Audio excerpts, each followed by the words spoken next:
Your lips have spoken. Okay, so this is a continued reading of Gad That's Seer. what's going on. Yes. Everything that's happening to us in this world right now. This is a continued reading of Gad the Seer. So I was reading the Moabite.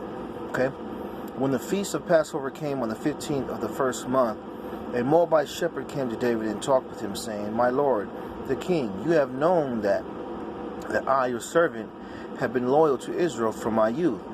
And now take me away from dwelling among uncircumcised people, and circumcise the flesh of my foreskin, to take away my reproach, so that I can sit among your people." And David said, The Most High does not want your people, and he commanded. Now he quoted the scripture. He quoted Deuteronomy 23:3, the one that I just read. "An Ammonite or a Moabite shall not enter into the assembly of the Most High forever. And we cannot seek your peace nor your prosperity. But how can I help you today?" The servant answered, Is it not true that Ruth was of our people, and you are one of her children and descendants? And the Lord has chosen you and your descendants forever? Then, said he, you have given a convincing argument. Stand here with me to ask from the mouth of my Lord. And David asked the Lord about the statement of the Moabite servant. And David said, O Lord of hosts, teach me wondrous things out of your law, so that I may know how to rule for this servant, and what should be done with him. And the Lord said to Nathan the prophet, Go to David my servant, and tell him the message that I tell you. And Nathan went to David to his chamber, saying, This is what the Most High says.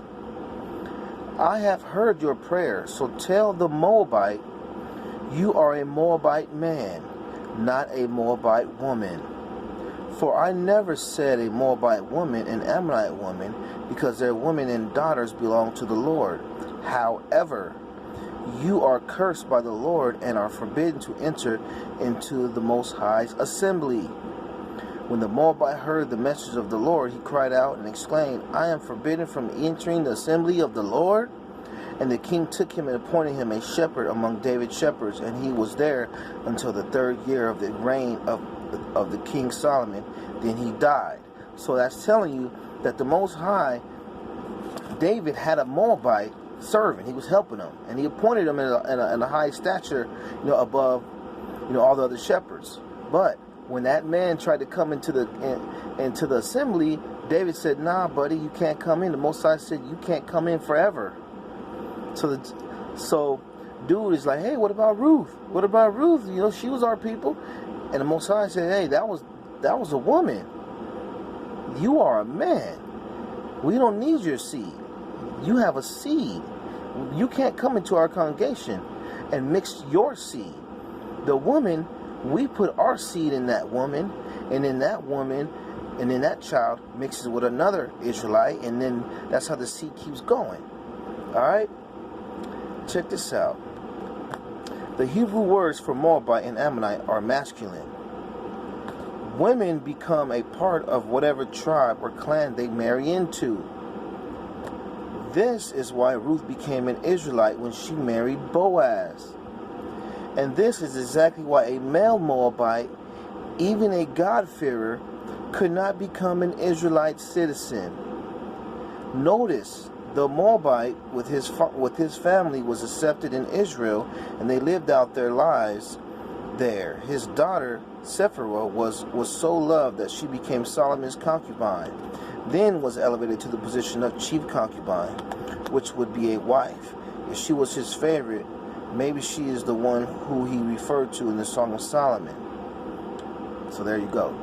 So no man can come into the congregation. He can be a stranger, and he serves the Most High, but he can't go into he can't be into the Most High's assembly. So these heathens, if they believe in the Most High, they can join. They can be strangers. They can come with us. They're going to be some strangers who are going to come into the kingdom with us. So these Israelite camps, they don't want to touch this subject. They just think that, oh, it's going to be slavery and we're going to be beating people. And so we're going to be in a kingdom and we're going to just be ruling just like the Edomites did. Just everybody under our feet, beating them and raping them and hanging them, huh? That's what we're going to be doing, huh?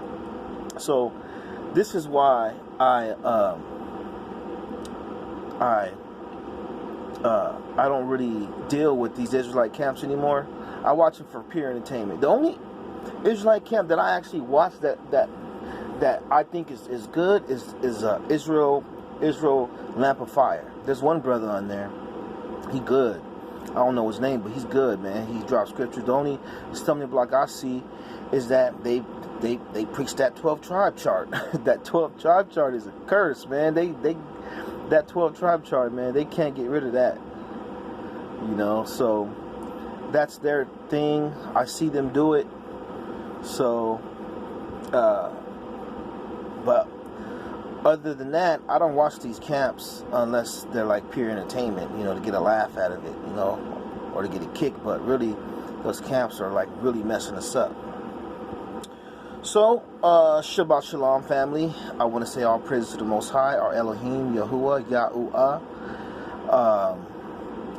You know, I haven't did a video in a while, so I dropped like 3 videos today because I noticed I got a few more followers. So, if there's a video of anybody wants me to do, let me know. There's one brother who I got to make a video for. He said, doing on these rappers and all these wicked rappers. So I'm going to do one on that next.